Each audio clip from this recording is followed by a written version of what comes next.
मतदान गुप्त रहे।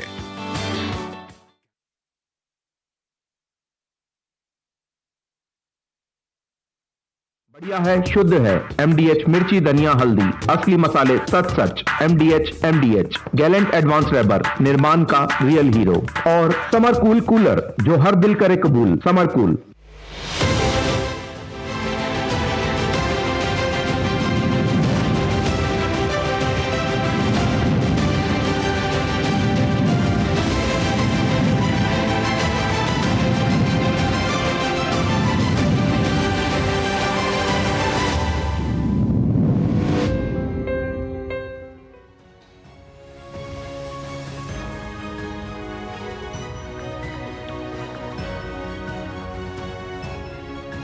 नमस्कार, हमारे विशेष कार्यक्रम जनादेश में आप सभी का बहुत बहुत स्वागत है। मैं हूं रमा त्यागी। जनादेश यानी लोकसभा चुनावों की स्पष्ट और निष्पक्ष खबरें।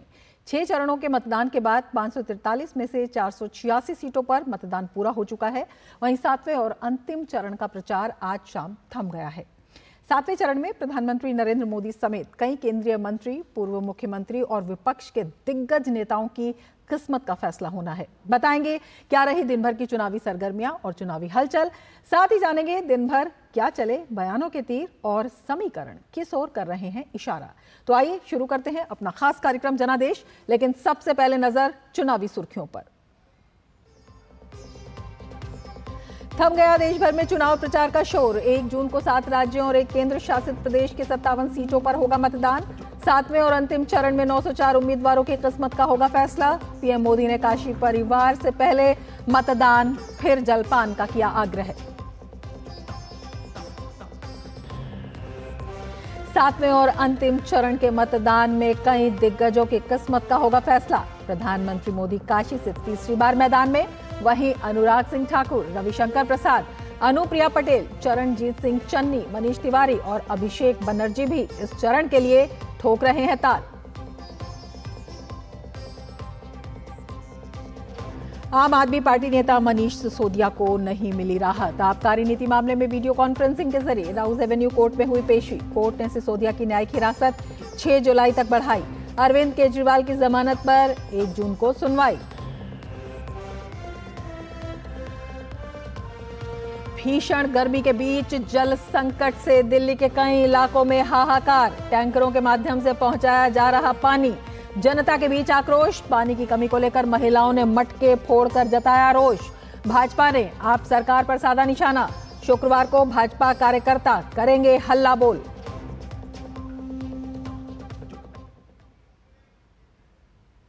और अब देखते हैं खबरों को विस्तार से। लोकसभा चुनाव अब अपने अंतिम पड़ाव पर है। लोकसभा चुनाव के 7वें चरण में 7 राज्यों और 1 केंद्र शासित प्रदेश की 57 सीटों पर होने वाले मतदान के लिए प्रचार थम गया है। अब मतदाताओं को 1 जून का इंतजार है, जब 57 सीटों पर वोट डाले जाएंगे। 7वें चरण में प्रधानमंत्री नरेंद्र मोदी समेत कई केंद्रीय मंत्री, पूर्व मुख्यमंत्री और विपक्ष के दिग्गज नेताओं की किस्मत का फैसला होना है। 7वें चरण के प्रचार में क्या कुछ रहा खास और किन दिग्गजों की किस्मत पर लगा है दांव, देखिए हमारी ये खास रिपोर्ट।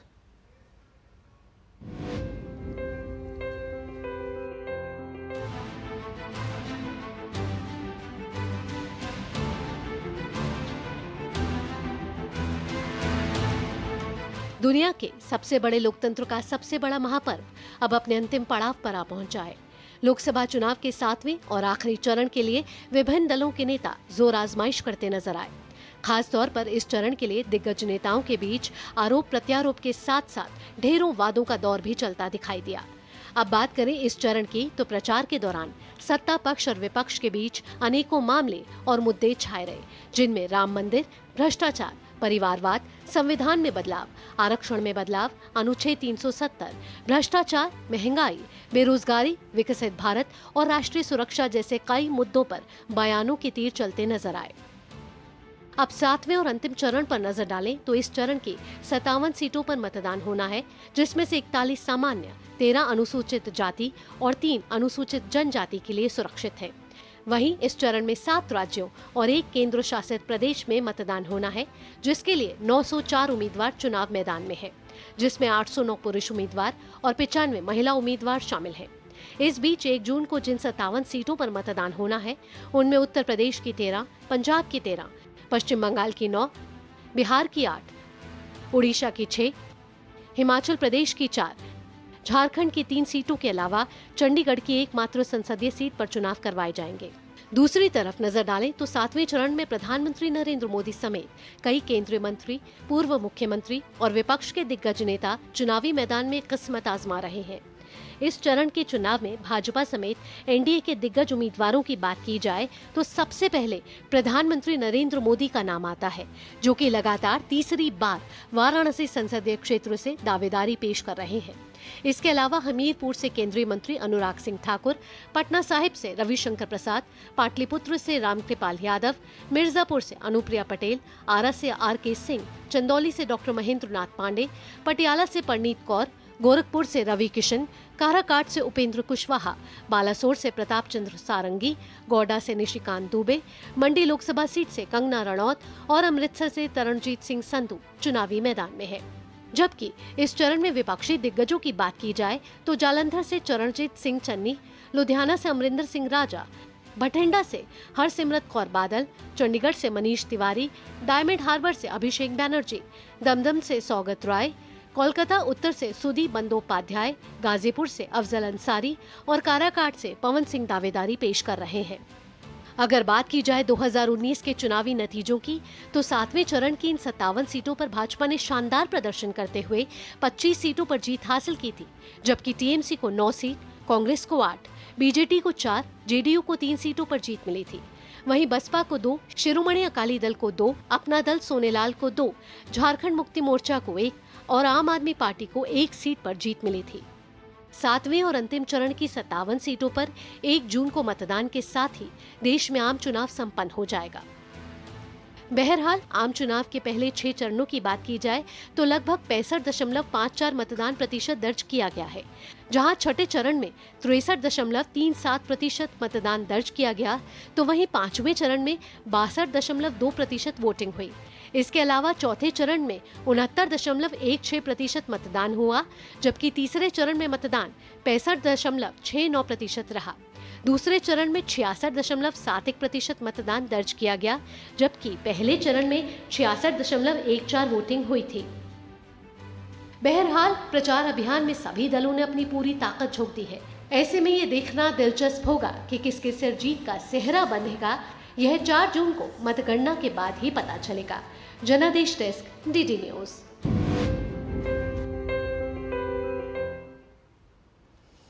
तो अंतिम चरण में 9 सीटों पर होना है मतदान और तमाम प्रत्याशियों ने लगाया जोर, तमाम पार्टियों ने लगाया जोर वहां पर मतदाताओं के जो रुझान है उनको अपनी तरफ आकर्षित करने के लिए। क्या कुछ है दावे, क्या कुछ है मुद्दे, हमारे संवाददाता जो देश भर में चप्पे चप्पे पर मौजूद हैं तमाम जानकारी दे रहे हैं डीडी न्यूज़ के माध्यम से, और हमारे साथ हमारे संवाददाता जुड़े हुए हैं, उनसे जानेंगे, उनसे लेंगे जानकारी कि क्या कुछ है चुनावी माहौल, किस तरह की है सियासी लड़ाई और किस तरह से है वहां पर मुद्दों की बात जो मतदान में रहेगी बहुत महत्वपूर्ण भूमिका में। हमारे साथ प्रसन्नजीत बख्शी कोलकाता से मौजूद हैं, उर्मिलेश भट्ट हमारे साथ शिमला से मौजूद हैं, असीम मिश्रा हमारे साथ जगतपुर सिंह ओडिशा से मौजूद हैं। सबसे पहले प्रसन्नजीत आपके पास आना चाहेंगे और पश्चिम बंगाल की अगर बात करते हैं, जिन 9 लोकसभा सीटों पर वहां पर चुनाव है, मतदान है, टीएमसी का वो गढ़ मानी जाती रही हैं। इस बार सीधा मुकाबला है, किस तरह की टक्कर आप देख रहे हैं,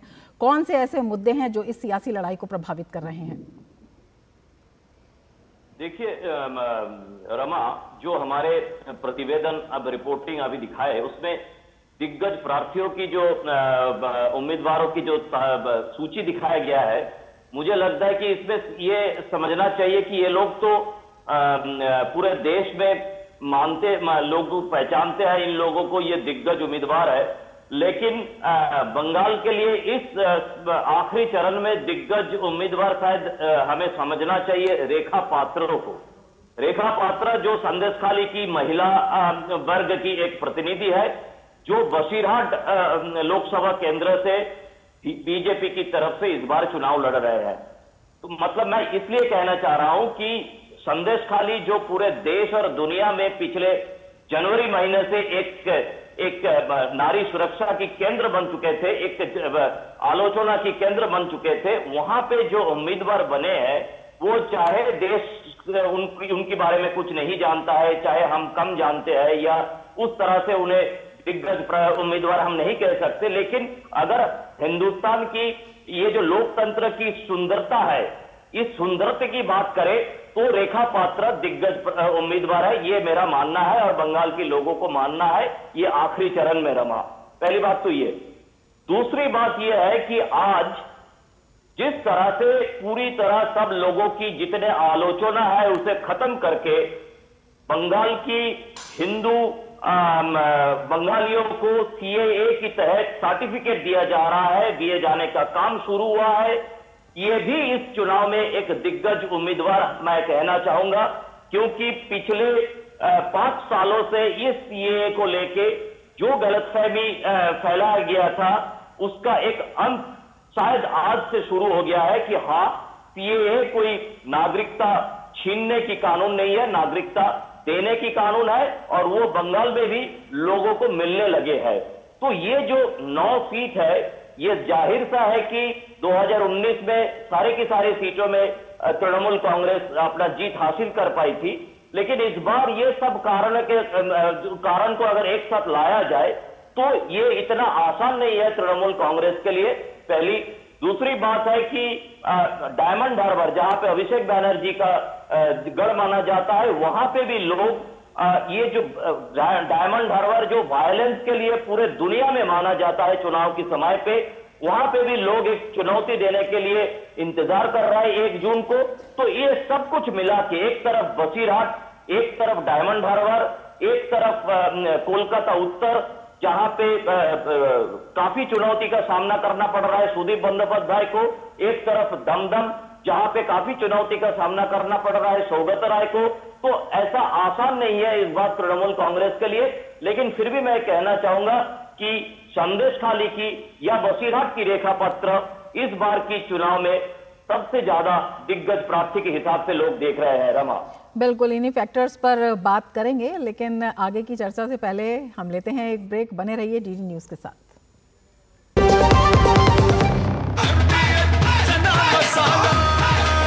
अब छोलिया हो या लोबिया, सफेद चने या काले चने, सबको मजेदार बने।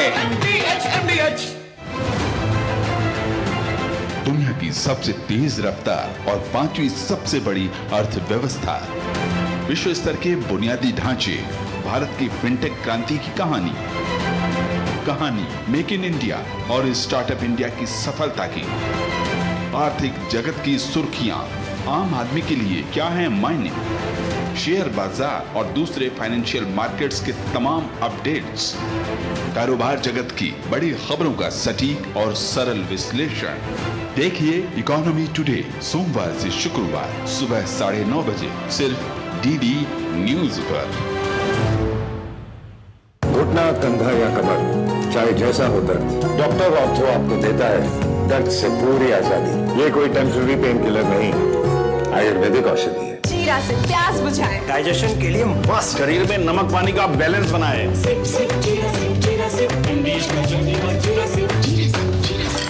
बहाना नंबर 11, नींद पूरी करने का डे। बहाना नंबर 28, ट्रिप पर जाने का day. 39, binge watch all seasons. 65, घर की सफाई का डे। 1 वोट ना डालने से क्या होगा? और सबसे बड़ा बहाना, isn't it a holiday today? Holiday. 101 बहाने हैं वोट ना डालने के, पर इस चुनाव के पर्व में एक ही रीजन काफी है वोट डालने का, वो है हमारी रिस्पॉन्सिबिलिटी देश और हमारे फ्यूचर के लिए।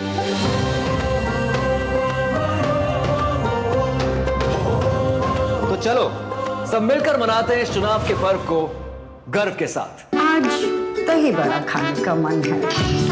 वाह क्या स्वाद! असली स्वाद तो MDH दही बड़ा रायता मसाले से ही आता है। ब्रेक के बाद जनादेश में फिर से आपका स्वागत है। 7वें और अंतिम चरण का चुनाव प्रचार आज शाम खत्म हो गया है। 57 सीटों पर 1 जून को मतदान होना है। दिग्गजों की प्रतिष्ठा दांव पर लगी है और हमारे संवाददाता लगातार पल पल की जानकारी हमें दे रहे हैं, वहां का जायजा भी ले रहे हैं। हमारे साथ हमारे 3 संवाददाता जुड़े हुए हैं। उर्मिलेश, आपके पास आना चाहेंगे। जिस तरह से पश्चिम बंगाल में कड़ी लड़ाई है, हिमाचल में किस तरह का माहौल आप देख रहे हैं?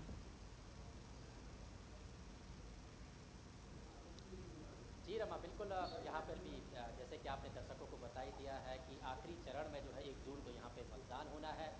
आज जो आखिरी दिन था यहाँ पे चुनाव प्रचार करने का, शाम को 5 बजे यहाँ पर जो है प्रचार थम गया है। लिहाजा तमाम जो राजनीतिक दल थे उन राजनीतिक दलों ने अपनी पूरे जो जोर आजमाइश है उसको जो है यहाँ पर लगाया है। तमाम जो अपने अपने प्रत्याशी थे उसके पक्ष में जो है वोट मांगा है। ऐसे में जो है आज का आखिरी दिन काफ़ी जो है गर्मा गर्म कर रहा है और अब जो है आज चुनाव प्रचार जो है बंद हो गया है शाम 5 बजे। अब जो है जो इंतजार की घड़ी थी वो खत्म हुई है।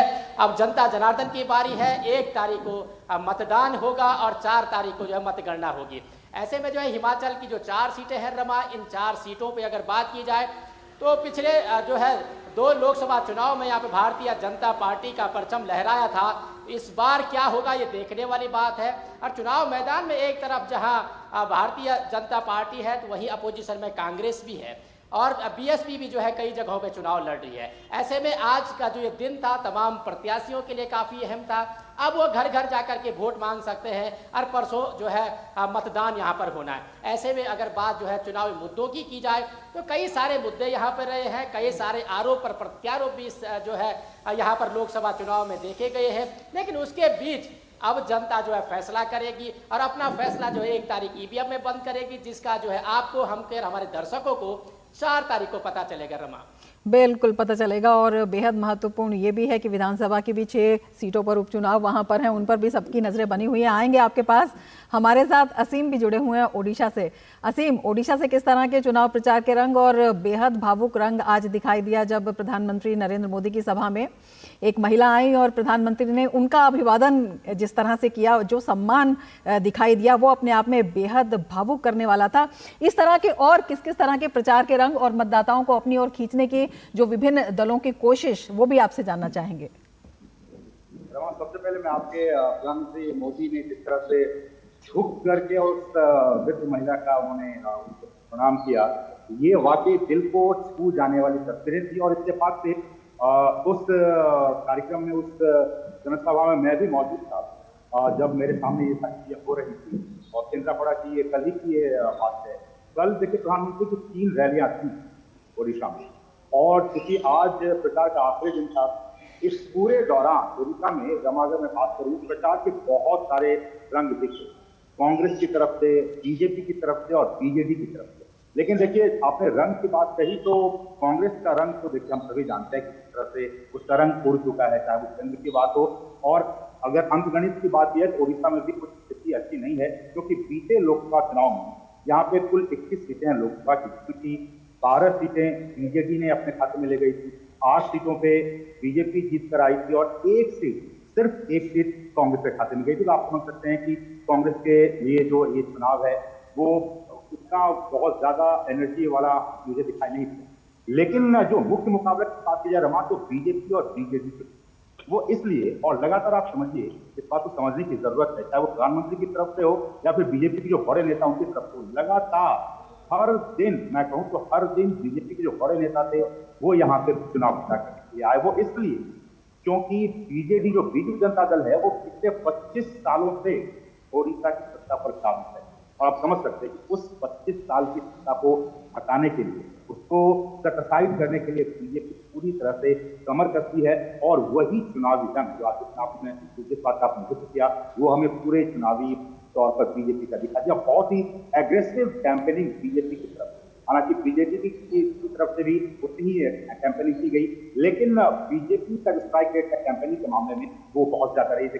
में 3 रैलियां पीएम की तरफ से, अमित शाह, तमाम जो लोग हैं वो यहाँ पे आए। एक तो ये बात थी। इस वक्त हम जहाँ पे मौजूद हैं जगदीशपुर, ये लोकसभा क्षेत्र है रमा, अगर कुछ समय दे तो मैं आपको बताऊं क्या कुछ यहाँ का समीकरण है। देखिए यहाँ पे आखिरी दौर में 6 लोकसभा की यहाँ पे जो चुनाव होने, वो 6 सीटों पे चुनाव होने वाले हैं और ये सभी जो इलाका वो तटीय इलाका है, कोस्टल इलाका है। यहाँ पे बीते चुनाव में 4 और 2 का, यानी कि 4 सीटों पे बीजेपी के 4 सीट बीजेपी के खाते में गई, बीजेडी के खाते में गई थी और 2 सीटें सिर्फ और सिर्फ बीजेपी के खाते में गई थी। इस बार बीजेपी की ये कोशिश है कि सारा जो कोस्टल इलाका है उसमें से 6 के 6 सीट वो अपने फायदे में लेगी। वहीं बीजेडी की कोशिश ये है कि पिछली बार उनके खाते में 4 सीटें गई थी और 2 सीटें बीजेपी ने ले ली थी, तो उनकी ये कोशिश है कि जो 4 का जो 2 बीजेपी के खाते में गए थे वो भी उनके खाते में आ जाए। इससे मैं कह रहा हूं कि बहुत ही कड़ा टक्कर है। कड़ा टक्कर एक और वजह से, वजह वो ये है कि पांडियन फैक्टर, हम सभी जानते हैं कि पिछले कई दिनों से ये जो पांडियन फैक्टर है वो बहुत इंपॉर्टेंट रोल प्ले कर रहा है। यहाँ मेरी कल जनसभा में जब मैं गया था केंद्रापड़ा की, तमाम लोगों से मेरी बातचीत हुई रमा, वो कह रहे कि देखो नवीन पटनायक के कामकाज से मैं उतना ज्यादा दुखी नहीं हूं जितना कि पांडियन फैक्टर की वजह से उड़ीसा का नुकसान हो रहा है। ये सबसे बड़ा एक फैक्टर है। बिल्कुल, इन फैक्टर्स पर बात करेंगे आपसे असीम। प्रसन्नजीत के पास चलते हैं, पश्चिम बंगाल से। प्रसन्नजीत, आपके पास आना चाहेंगे। आपने जिस तरह से बताया कि जो चेहरों की एक राजनीति की आपने सियासी लड़ाई की बात बताई, रेखा पात्रा का चेहरा एक बड़ा चेहरा, महिला सुरक्षा, महिला सम्मान कितना बड़ा मुद्दा है? नहीं रमा, वही मैं कहना चाह रहा था कि इस बार की ये आखिरी चरण की जो चुनाव है, इसमें महिला सुरक्षा और सशक्तिकरण ये ही एक मुद्दा है, साथ में CAA, ये दोनों ही मुद्दा। और तीसरी मुद्दा जो है वो वायलेंस की है, क्योंकि आपको याद रखना पड़ेगा कि 2019 में जो इंटरनेशनल रिपोर्टिंग पश्चिम बंगाल की वायलेंस के बारे में किया गया था, उसमें डायमंड हार्बर सीट को खास तरह से उसको उदाहरण के हिसाब से सोचा गया, लिखा गया था कि किस तरह से डायमंड हार्बर में चुनावी वायलेंस देखने को मिला। डायमंड हार्बर में किसी एक समुदाय के लोगों को वोट डालने नहीं दिया गया था। ये तरह तरह की सिर्फ हम जैसे बंगाल की पत्रकार नहीं, वो सब माने गिने सब इंटरनेशनल पत्रकार भी यही खबर करने के लिए बंगाल आए थे कि डायमंड हार्बर में कैसे चुनाव हो। इस बार करीब 20 लाख के आसपास वहां पे मतदाता है, वो किस तरह से अपना मतदान कर पाते हैं।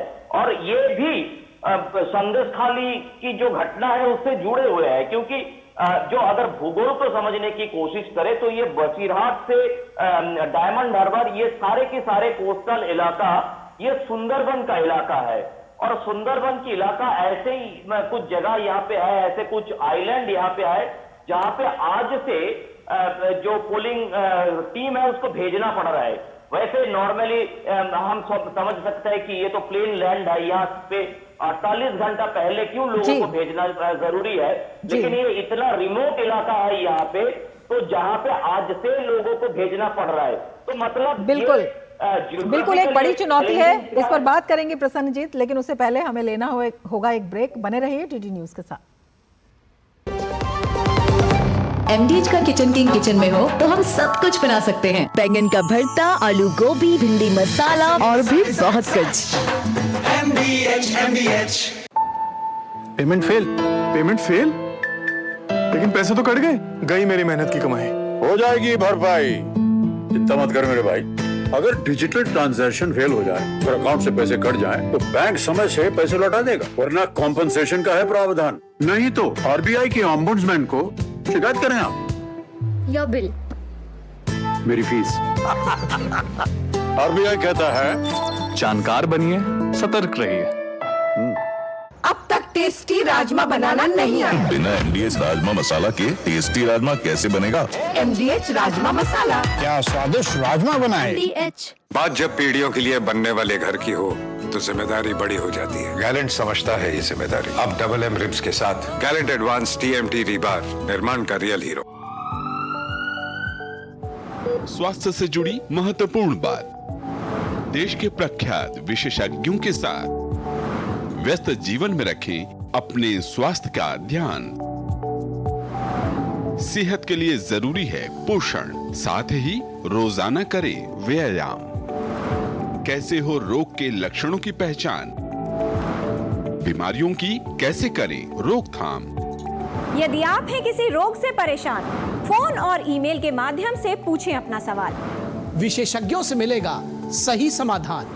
देखिए स्वास्थ्य से जुड़ा विशेष कार्यक्रम टोटल हेल्थ हर शनिवार और रविवार सुबह 8:30 बजे सिर्फ DD न्यूज पर। पाव भाजी को फेवरेट बनाता है MDH पाव भाजी मसाला। MDH पाव भाजी मसाला। MDH बनाए पाव भाजी लाजवाब।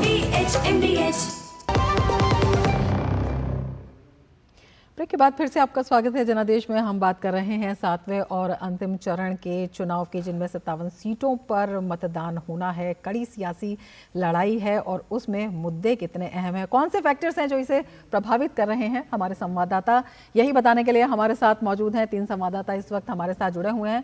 प्रसन्नजीत, आप बता रहे थे कि किस तरह से जो यहाँ पर चुनाव कराना है उसमें चुनौतियाँ क्या क्या हैं, और एक बड़ी चुनौती ये भी है रिमोट एरियाज़ के अलावा कि वायलेंस फ्री चुनाव कराना, क्योंकि जो पश्चिम बंगाल का चुनाव है और जो ये आखिरी चरण है इसमें भी एक बड़ी चुनौती ये आ जाती है। किस तरह से इससे निपटने के तमाम इंतजाम किए गए हैं?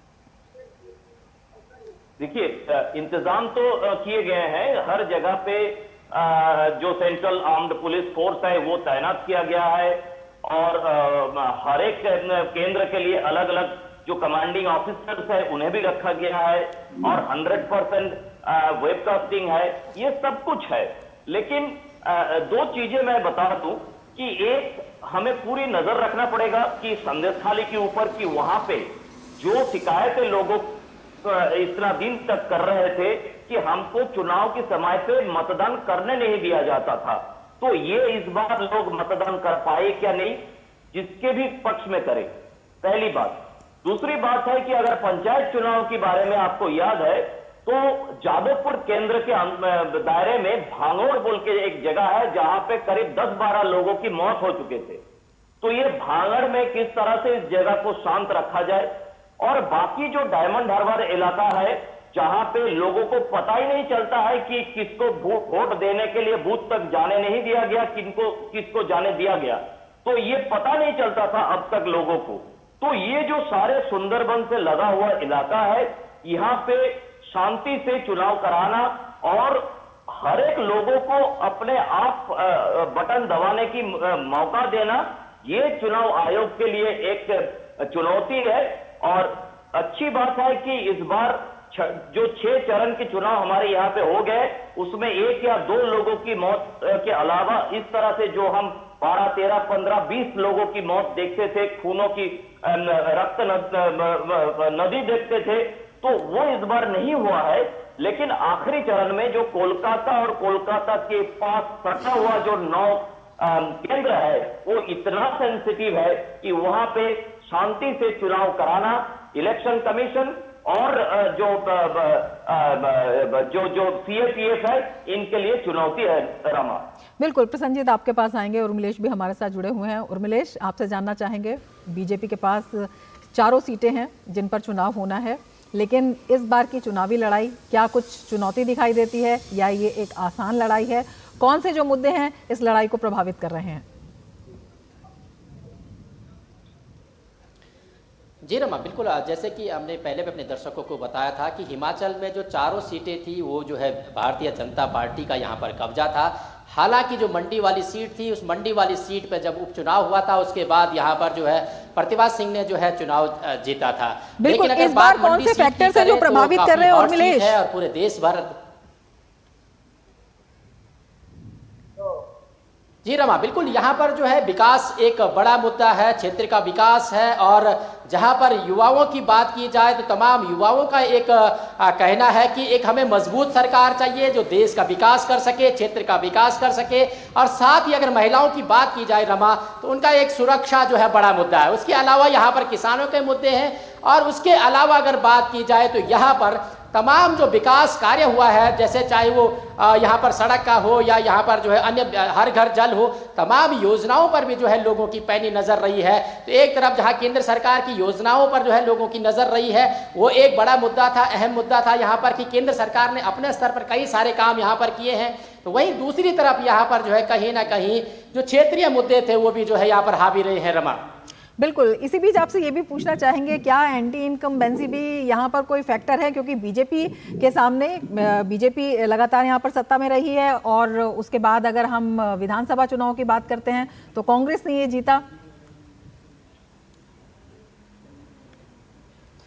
देखिए रमा, वो आपका जो सवाल है वो हो सकता है, लेकिन उसमें एक बड़ा फैक्टर ये है कि अगर बात हम जैसे मंडी सीट की करें तो मंडी सीट पर जो है प्रतिभा सिंह ने जो उपचुनाव जीता है वो बहुत कम मार्जिन से जीता है, और जो भारतीय जनता पार्टी के प्रत्याशी वहां पर पहले थे उनको 3 लाख के आसपास का मार्जिन था। ऐसे ही जो हमीरपुर सीट है उस सीट पर भी कहीं ना कहीं अनुराग ठाकुर एक बड़े मार्जिन से जो है चुनाव जीते थे। तो जो ये तमाम चीजें हैं तो कहीं ना, और दूसरी तरफ ये कहा जाए कि कांगड़ा सीट में जो है आनंद शर्मा आए हैं, और शिमला और हमीरपुर सीट में भी कहीं ना कहीं जो चेहरे हैं वो राजनीतिक जो गलियारे हैं उनमें तमाम जो राजनीतिक पंडित हैं वो इस तरीके से उनको कद्दावर मानने के लिए जो है थोड़ा सा कतरा रहे हैं। तो ऐसे में कहीं ना कहीं जो एंटी इंकम्बेंसी थी वो कहीं इस तरीके से दिखाई नहीं दी है, और जो केंद्र सरकार की तमाम योजनाएं थी उन योजनाओं पे लोग जो है यहाँ पर चर्चा जरूर कर रहे थे। ये जरूर है कि विपक्ष ने, भारतीय जनता पार्टी ने जो यहाँ पर राज्य सरकार है सुखू की, उस पर जो है ये आरोप लगाया है कि जो वादे जो है सरकार ने, राज्य सरकार ने किए थे यहाँ पर देने के, वो अभी जो है वो वादे पूरे नहीं हुए हैं। तो कहीं ना कहीं जहाँ एक तरफ जो है राज्य जो कांग्रेस है वो राज्य की जो उपलब्धियां हैं उनको बता रही है, लेकिन दूसरी तरफ अगर बात की जाए तो केंद्र सरकार की जो उपलब्धियां हैं उनको लेकर भारतीय जनता पार्टी जो है मैदान में है। इस तरीके से कह सकते हैं कि जो एंटी इनकम्बेंसी की आप बात कर रहे हैं, एक तरफ जहां वोट परसेंट बहुत ऊपर है और दूसरी तरफ जो है केंद्र सरकार की तमाम जो योजनाएं हैं उन योजनाओं का जिक्र जो है लोगों में यहाँ देखा जा सकता है। बिल्कुल बिल्कुल। हम असीम आपके पास भी आना चाहेंगे, आपसे भी जानना चाहेंगे, कड़ी टक्कर जो है बीजेपी और बीजेडी के बीच में है, और जिस तरह से उर्मिलेश वहां पर सीटों के मार्जिन की बात बता रहे हैं, तो अगर पिछले चुनाव को देखें तो कई सीटें ऐसी थी जिसमें मार्जिन जो है वो बहुत ही कम था। बीजेडी ने जो जीत की वजह थी कांग्रेस की बहुत सारी सीटों में सेंध लगाई थी। क्या वो जो अब क्षेत्र है, आपको लगता है कि बीजेपी इस बार वहां पर उसे अपने कब्जे में लाने में कामयाब होगी, और क्या वजह उसकी, कौन से फैक्टर्स है? बहुत ही महत्वपूर्ण आपने सवाल। मेरा जवाब ये होगा कि देखिए एंटी इनकम्बेंसी, और जब मार्जिन तब ज्यादा होता है जब लोग बदलाव। इस बार जो स्थितियां हैं वो तकरीबन रहती है। 25 सालों का समय बहुत ज्यादा होता है रमेश बात का, और यहाँ के जो वोटर्स हैं वो यही बात कह रहे हैं कि देखिए 25 साल बहुत होता है, अब हमें बदलाव चाहिए, अब हमें परिवर्तन चाहिए। इसलिए भी बीजेपी बहुत ज्यादा ऑप्टिमिस्टिक है कि जो पिछली बार अगर इन 6 सीटों की बात की जाए, 2 सीटें बीजेपी के पास की गई थी और 4 सीटें बीजेपी के पास। अब की बार ये पूरा का पूरा सक्रिय उड़ीसा है और जो 6 सीटें हैं, अब की बार बीजेपी की ये कोशिश है कि जो 4 सीटें रह गई थी पिछली बार वो भी 4 सीटें आ जाए और अच्छी खासी मार्जिन से आए, और लोग भी जो उनका मूड है वो भी इस बात को सपोर्ट कर रहे हैं। क्योंकि वो बदलाव चाहते हैं। इसलिए मेरा मानना है कि इस बार बीजेपी अच्छी खासी सीटें लेकर उसके सामने आएगी। 21 सीटें हैं, पिछली बार 8 सीटें आई थी। मुझे लगता है कि इस बार डबल डिजिट के आते को हुएगी। क्यों? क्योंकि वजह वही है, परिवर्तन परिवर्तन परिवर्तन, एक सबसे बड़ा परिवर्तन। दूसरा विकास का। क्यों? क्योंकि लोग ये कह रहे हैं कि कोस्टल इलाके में मौजूद कह रहे हैं कि 25 साल में विकास ही आपने नहीं किया, पीने का पानी हमारे पास नहीं है, हमारे पास कनेक्टिविटी के नाम पर कुछ नहीं है, लोग बेरोजगार हैं, पलायन करने के लिए मजबूर हैं। तो ये कुछ फैक्टर्स हैं, जब आप ग्राउंड जीरो पे जाते हैं तो आपको ये सारी चीज समझ में आती है कि लोग क्यों बदलाव करते हैं। इसलिए मैं कह रहा हूँ कि इस बार बीजेपी अच्छी खासी कराएंगे, डबल डिजिट में जाएगी। जी बिल्कुल, बेहद महत्वपूर्ण तथ्य आप असीम बता रहे हैं। तमाम दलों ने प्रचार किए हैं, चुनावी लड़ाई है वो जोरदार है और उसमें मुद्दे महत्वपूर्ण भूमिका निभा रहे हैं। अंतिम फैसला जनता ही करेगी। तमाम जानकारी हम तक पहुंचाने के लिए प्रसन्नजीत, उर्मिलेश और असीम, बहुत शुक्रिया आपका हमसे जुड़ने के लिए। जनादेश में आगे बढ़ेंगे, लेकिन उससे पहले आपको बता दें, प्रधानमंत्री नरेंद्र मोदी कन्याकुमारी के प्रसिद्ध विवेकानंद रॉक मेमोरियल में दर्शन और पूजा उन्होंने की। खास बात यह है कि प्रधानमंत्री मोदी कन्याकुमारी में उस स्थान पर ध्यान लगाने जा रहे हैं जहां देश भर का दौरा करने के बाद स्वामी विवेकानंद ने ध्यान लगाया था और विकसित भारत का सपना देखा था। इससे पहले उन्होंने प्रसिद्ध श्री भगवती अम्मन मंदिर में भी पूजा अर्चना की।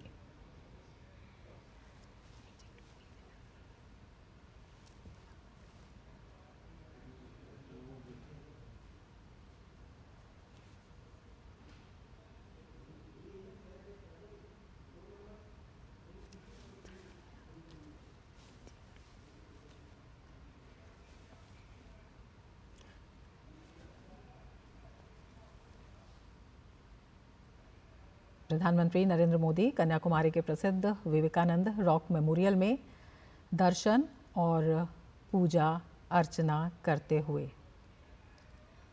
ये बेहद महत्वपूर्ण है क्योंकि ख़ास बात यह है कि प्रधानमंत्री मोदी कन्याकुमारी में उसी स्थान पर ध्यान लगाने जा रहे हैं जहां देश भर का दौरा करने के बाद स्वामी विवेकानंद ने ध्यान लगाया था और विकसित भारत का सपना देखा था।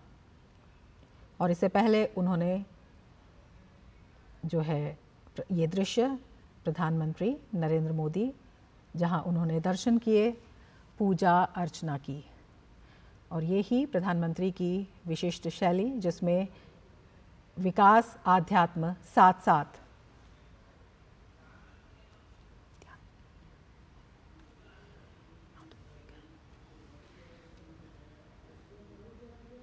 तो ये दृश्य कन्याकुमारी के प्रसिद्ध विवेकानंद रॉक मेमोरियल के, जहां पर प्रधानमंत्री ने दर्शन किए, पूजा अर्चना की, और इससे पहले प्रसिद्ध श्री भगवती अम्मन मंदिर में भी उन्होंने पूजा अर्चना की।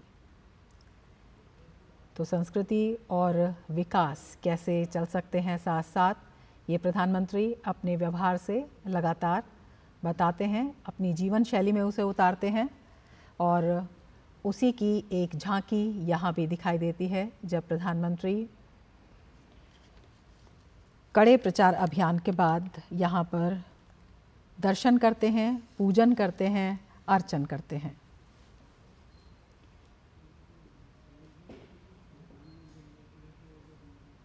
ये दृश्य उस समय के जब प्रधानमंत्री ने दर्शन किए और पूजा अर्चना की।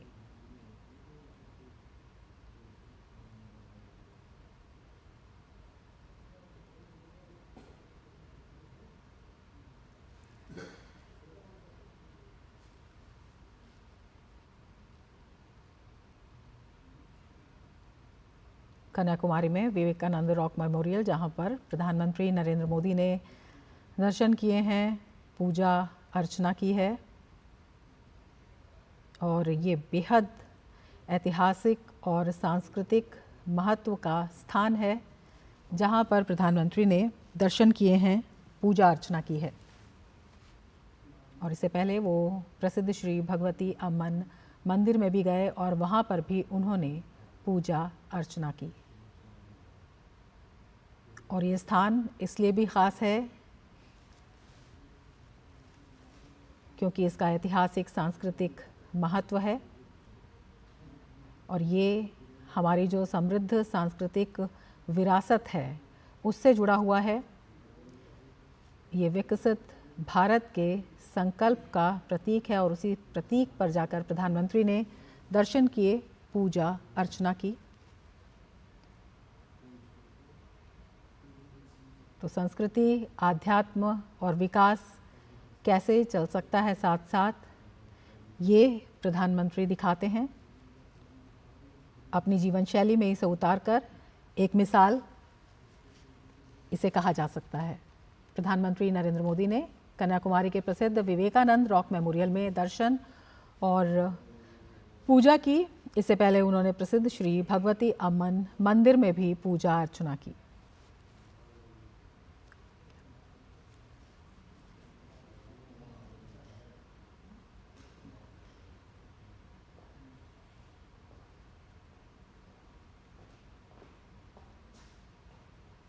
तो हमारे देश की जो परंपरा है, गौरवशाली परंपरा है, हमारी जो संस्कृति है, वो किस तरह से विकास में एक मील का पत्थर साबित हो सकती है। जहाँ पर हम अध्यात्म की भी बात करते हैं, हम अपनी संस्कृति की गौरवशाली विकास की भी बात करते हैं, और आधुनिक क्षेत्र में भी आगे बढ़ते हैं। प्रधानमंत्री नरेंद्र मोदी कन्याकुमारी के प्रसिद्ध विवेकानंद रॉक मेमोरियल में दर्शन करते हुए, पूजन अर्चन करते हुए।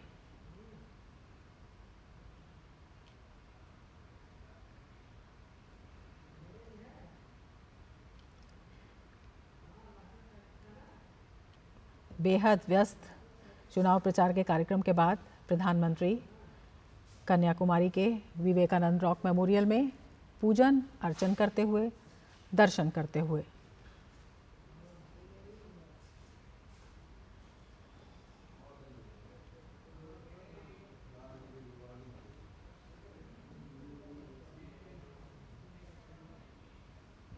और जनादेश में अब वक्त है एक ब्रेक का। आप देखते रहिए डीडी न्यूज। आज दही बड़ा खाने का मन है। वाह क्या स्वाद! असली स्वाद तो MDH दही बड़ा रायता मसाले से ही आता है। मैं क्या जी, सब जानते हैं, जहां दिखे मारियो, अपना समझ के खा लियो।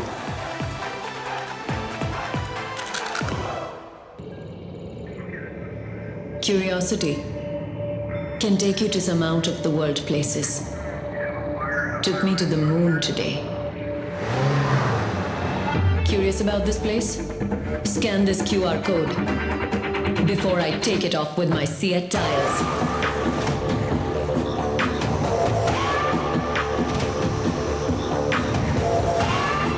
Seat, crafted for the curious. Doctor ortho oil के रेगुलर मसाज से जॉइंट हेल्थी रहते हैं। और अगर प्रॉब्लम बहुत पुरानी है तो डॉक्टर ऑर्थो कैप्सूल्स साथ लेना ना भूलें। अब दर्द भी घुटने टेकेगा। जिन्होंने यूज किया है वो जानते हैं असली हींग का स्वाद। MDH सुपर हींग, शुद्धता का असली तड़का। MDH।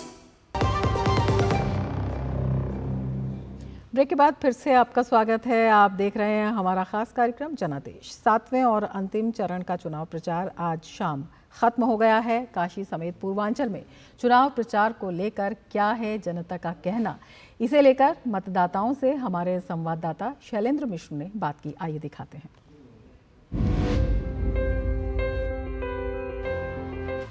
हम मौजूद है बनारस में। बनारस वैसे तो मशहूर है, लेकिन आजकल चुनाव जब हो रहा है तो ज़्यादा ही चर्चा है। हमारे साथ 2 फर्स्ट टाइम वोटर हैं, उनसे बात करेंगे वो क्या कह रहे हैं। ये बताइए कि पहली बार आप मतदान का अधिकार मिला है तो क्या अपील करना चाहेंगे आप? जी, सबसे ये कहना चाहूँगी कि इस डेमोक्रेसी में सबको वोट देना चाहिए। सबका ये हक बनता है कि अपना लीडर चुने, अपना देश का नेता चुने। तो इसके लिए बहुत ज़रूरी है कि सब लोग आगे बढ़े और आके वोट। सबको देश के लिए वोट देना चाहिए। पहली बार मौका मिला है और 5 साल पे मौका मिलता है अपने देश के नेता को चुनने का। बार बार मौका मिलता नहीं है, तो अच्छे से वोट देना चाहिए। ज़्यादा से ज़्यादा संख्या में वोट दें। हम बात कर रहे हैं चुनाव प्रचार के खत्म होने के समय। तो भैया आप बताइए कैसा रहा चुनाव प्रचार काशी का? हम देख रहे हैं कि यहीं से अगल बगल की सीट पे भी निशाना था। देखिए, ये कबीर का नगर है और मैं दोहे लिखता हूँ। कुछ दोहे मैं आपको सुनाता हूँ, पूरी काशी उसमें दिखाई देगी। कि विश्वनाथ की गली में पिज्जे का व्यापार, नए रंग में ढल रहा काशी का बाजार। दादा कैसा रहा प्रचार, कैसा रंग बढ़िया लगा? तो नेता लोग अब तो आज से शांत हैं। इस बार तो ऐसा फीका चुनाव प्रचार रहा कि लगा ही नहीं कि ये लोकसभा चुनाव है। इससे बढ़िया कारपोरेशन का चुनाव बढ़िया होता है। बहुत फीका रहा। हर बार की तरह से उतना मनोरंजन नहीं रहा इस चुनाव में। मनोरंजन की कमी हो गई है, बहुत कमी हो गई। जो बैठ करके अट्टहास एक दूसरे पर कटाक्ष होता था, वो सारी चीजें बंद हो गई। और बताइए क्या उम्मीदें पाले रहते हैं आप लोग चुनाव से? नहीं, देखिए इस बार जनता जो है बड़ी मौन रही है और बड़ा गुपचुप तरीके से वोट पड़ रहा है। बड़ा लोगों को समझ में नहीं आ रहा किस तरह से प्रचार करें और बहुत परेशान लोग हैं। राजनेता लोग भ्रमित हैं, बहुत सारे लोग भ्रमित हैं। चुनाव प्रचार खत्म हो रहा है तो मन तो बना लिया होगा आपने अंदर अंदर है? जी, वो तो पता हो गया किसको देना है, लेकिन बताएंगे नहीं यहाँ कैमरे पे। आना तो बनारस में मोदी जी को ही है, जो है कोई और का तो पता नहीं है कि आना है कि नहीं। बाकी तो प्रचार ठीक ठाक रहा। प्रचार तो बहुत बढ़िया रहा। प्रचार अच्छा था, सभी लोगों ने अपना पूरी तरीके से प्रयास किया है, लेकिन काशी की जनता जो है उसके दिल में है मोदी जी। तो खूब प्रचार हुआ है पूर्वांचल में, वाराणसी और आसपास सीटों पर, और ये लोग अपना मन बना चुके हैं कि किसे मतदान करना है। तो आप भी घरों से निकलिए अगर अंतिम चरण में आप मतदाता हैं। पूर्वांचल की सीट पर तमाम जो फर्स्ट टाइम वोटर हैं वो उत्साहित हैं। हर वर्ग के मतदाता घरों से निकले, हम अपील कर रहे हैं। बहुत दिलचस्प प्रचार देखने को मिला है चुनाव प्रचार खत्म होने से पहले पूरे पूर्वांचल में। कैमरामैन कमलेश कुमार के साथ शैलेंद्र मिश्र, डीडी न्यूज, वाराणसी।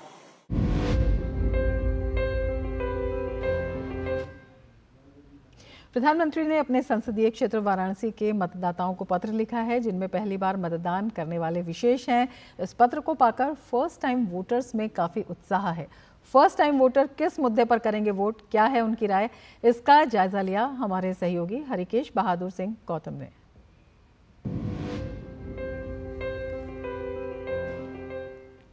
सिगरा क्षेत्र में हूं मैं।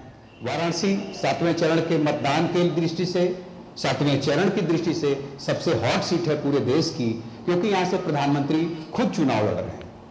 प्रधानमंत्री ने ऐसे माहौल में अपने मतदाताओं को पत्र लिखा है मतदान करने के लिए, और उनमें भी जो विशेष हैं वो फर्स्ट टाइम वोटर्स हैं। 1 तारीख को 1 जून को आप क्या सोच के कैसे कैंडिडेट को वोट करेंगे?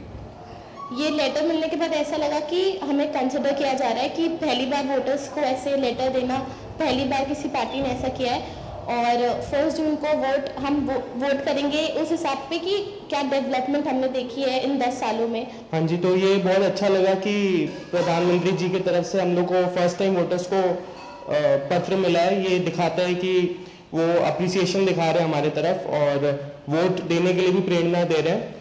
और मैं वोट ये देख के दूंगा कि जो पिछले 10 सालों में डेवलपमेंट हुआ है। पहले तो मुझे बहुत अच्छा लग रहा है और मैं बहुत भाग्यशाली हूँ कि मुझे पहला वोट देने को मिल रहा है।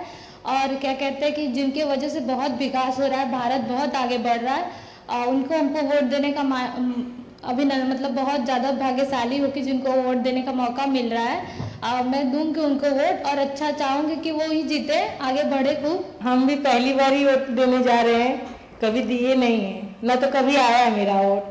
ये मोदी जी के लिए ही हमको मिला मौका कि वोट दें। और हमारे साथ बहुत महिलाएं हैं जो वोट के लिए मोदी जी को चुनना चाहती हैं।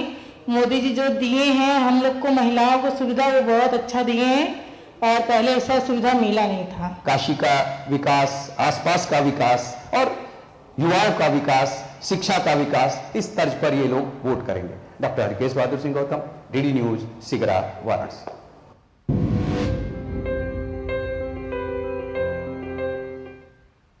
और वाराणसी में क्या है माहौल चुनाव को लेकर, यही जानने के लिए हम चलेंगे अपने संवाददाता शैलेंद्र मिश्र के पास, जो वाराणसी से हमारे साथ इस वक्त जुड़े हुए हैं। शैलेंद्र, आपकी रिपोर्ट देखी, लोगों में काफ़ी उत्साह और मिली जुली प्रतिक्रिया जो लोगों की थी। प्रधानमंत्री ने भी लोगों से पत्र लिखा कि आप आइए, विशेषकर फर्स्ट टाइम वोटर से एक बड़ा प्रोत्साहन है।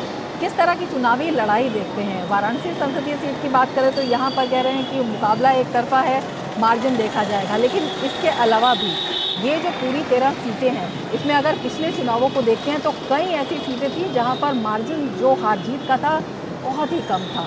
इस बार किस तरह से सियासी गणित?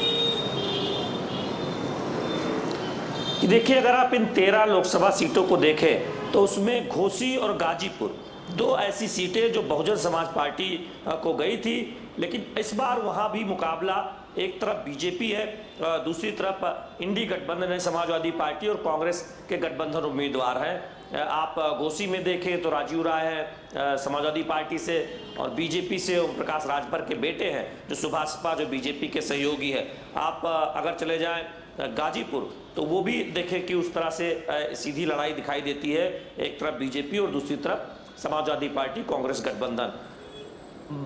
आपने वाराणसी की बात की, वाराणसी में सब जानते हैं कि बीजेपी इस बात की लड़ाई लड़ रही है कि वो पिछली बार का जो जीत का प्रतिशत है प्रधानमंत्री नरेंद्र मोदी का, उसको आगे बढ़ाए। लेकिन वाराणसी से बगल में जाएं, चंदौली सीट है जहां महेंद्रनाथ पांडे लगातार तीसरी बार जीत के लिए चुनाव लड़ रहे हैं बीजेपी से। सामने इंडी गठबंधन के उम्मीदवार हैं वीरेंद्र सिंह, समाजवादी पार्टी से वो चुनाव मैदान में है, वो ताल ठोक रहे हैं। अगर आप चले जाए मिर्जापुर और रॉबर्ट्सगंज तो दोनों अपना दल को सीटें मिली हैं। अपना दल से अनुप्रिया पटेल लगातार तीसरी बार जीत के लिए मैदान में है। सामने रमेश बिंद है जो बीजेपी के विधायक थे, भदोही से पिछली बार जीत कर आए थे। बीजेपी ने उनका टिकट काट दिया तो समाजवादी पार्टी ने उन्हें मिर्जापुर से उम्मीदवार बनाया है, वहाँ वो कोशिश कर रहे हैं। बसपा कुछ सीटों पर ये कोशिश में है कि वो त्रिकोणीय लड़ाई कर पाए, लेकिन चुनाव प्रचार के लिहाज से अगर आप देखें तो ये कहा जा रहा है कि एक तरफ बीजेपी गठबंधन है जो उसका जो सहयोगी है एनडीए के अपना दल हो, सुभाषपा हो या संजय निषाद की पार्टी हो, प्रवीण निषाद खुद संत कबीरनगर से बीजेपी के टिकट पर चुनाव लड़ रहे हैं, और दूसरी तरफ है इंडी गठबंधन यानी समाजवादी पार्टी और कांग्रेस का।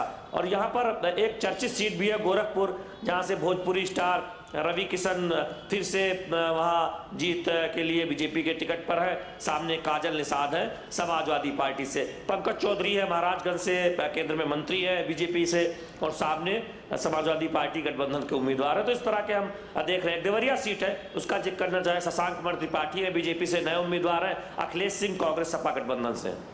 बिल्कुल, यही हम आपसे जानना चाहेंगे कि अगर पूर्वांचल की इन सीटों पर देखते हैं तो बहुत सी सीटें ऐसी हैं जहां पर जो जातिगत समीकरण पहले थे वो बड़ा प्रभावित करते थे, लेकिन इस बार जिस तरह से विकासवाद एक बड़ा मुद्दा बना है, तो क्या ये जो जातिगत फैक्टर्स थे इनके चक्रव्यूह से यहाँ का चुनाव निकल पाया है? क्या लगता है आपको? लगातार आप ज़मीन पर मौजूद हैं। देखिए रमा, जातिगत फैक्टर को अगर आप सामाजिक समीकरणों के लिहाज से शब्दावली बात करें, चूंकि उस पर सभी राजनीतिक दल कमोवेश काम करते हैं, और आप देखें कि बीजेपी ने एक बहुत सशक्त गठबंधन बनाया इस पूर्वांचल में, जिसमें संजय निषाद की जो निषाद पार्टी है उसे सहयोगी आप देख रहे हैं पिछले चुनाव से है।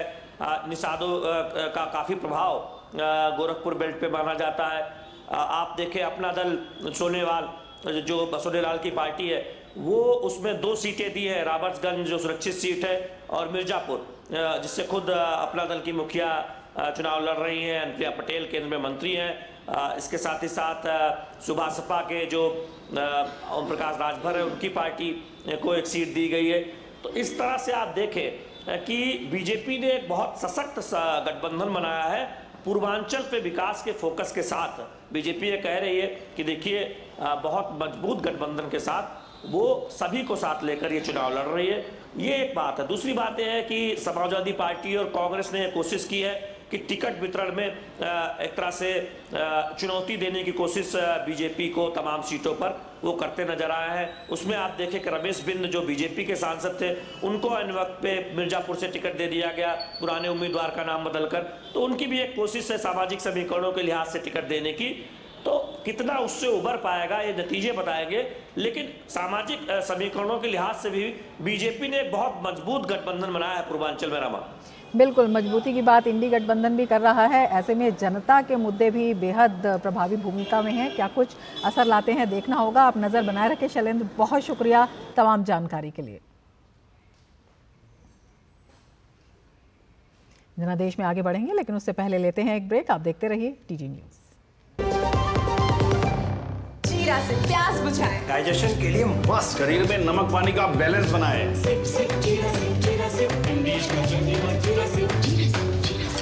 तेरी होने वाली मदर इन लॉ कुछ ज्यादा ही ट्रेडिशनल है। ट्रेडिशनल लोग ज्यादा इमोशनल होते हैं। तो भाई साहब, कोई किसी की लाइफ में आग नहीं लगा पाया। समर कूल, जो हर दिल करे कबूल। गोल्डी छोले मसाले, जहाँ जाए रिश्ते बनाए, जहाँ जाए रिश्ते बनाए। गोल्डी मसाले, स्वाद से सबको दीवाना कर दे, दीवाना कर दे। पता का चाय, गजब का स्वाद। Delivery boy has picked your order. तेरे भी पता है भूख लगी है। 30 मिनट का मैसेज नोटिफिकेशन आया था ना। मैसेज के सारे थोड़ी बैठ सकते हैं। कल आपने कुछ शेयर्स बेचे थे ना? हाँ, तो चेक किया? मैसेज आया तो था। सिर्फ मैसेज काफी नहीं है। आप शेयर मार्केट में कोई भी ट्रांजैक्शन करते हैं ना, तो स्टॉक एक्सचेंज से आए SMS या ईमेल को अपने डीमैट अकाउंट और बैंक स्टेटमेंट के साथ भी टैली कीजिए। बेटा, धूप में ना दिमाग बंद हो जाता है। समझ कर इन्वेस्ट कर। ब्रेक के बाद फिर से आपका स्वागत है। जनादेश में आप बात करेंगे बिहार की। बिहार में अंतिम चरण के लिए मतदान की उल्टी गिनती शुरू हो गई है। पटना के युवा इस चुनाव में किन मुद्दों पर करेंगे वोटिंग, ये जानने समझने के लिए हमारे संवाददाता राजेश राज ने पटना के गांधी मैदान से ठीक सटे सभ्यता द्वार का दौरा किया और युवाओं के मन को टटोलने की कोशिश की। आइए सुनते हैं पटना के युवाओं ने क्या कुछ कहा।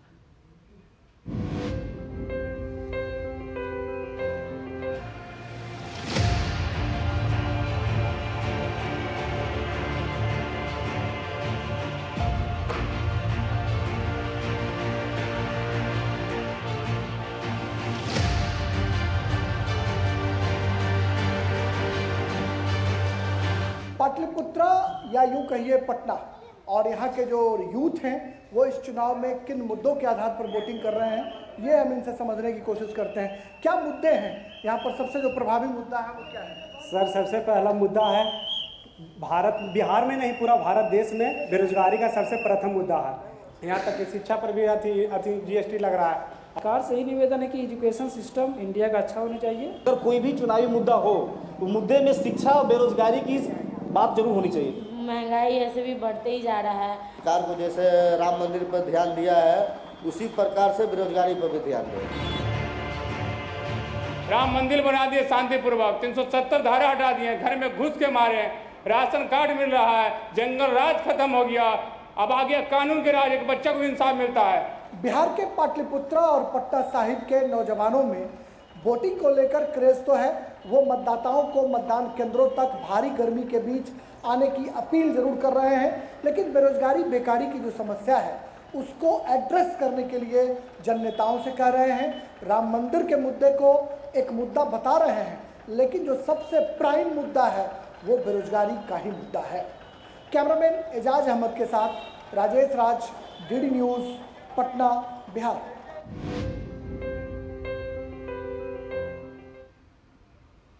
तो लोकसभा चुनाव के अंतिम चरण में 1 जून को होगा मतदान और उसके लिए 57 सीटों पर कड़ी टक्कर है। प्रत्याशियों के बीच में, विभिन्न दलों के बीच में, गठबंधन जो हैं उनके बीच में सियासी समीकरण है और ऐसे में हैं लोगों के मुद्दे जिनके लिए वो मुखर भी दिखाई दे रहे हैं और काफ़ी उत्साह दिखाई दे रहा है। और यही लोकतंत्र की खूबसूरती है, क्योंकि यही उत्साह जो है इन्हीं सियासी समीकरणों को सफल भी बनाता है और गिराता भी है। तो बेहद महत्वपूर्ण है मतदाता अपने घरों से बाहर निकलें और लोकतंत्र के इस पर्व को सफल बनाएं। इसी के साथ जनादेश में फिलहाल इतना ही। दीजिए इजाजत, नमस्कार।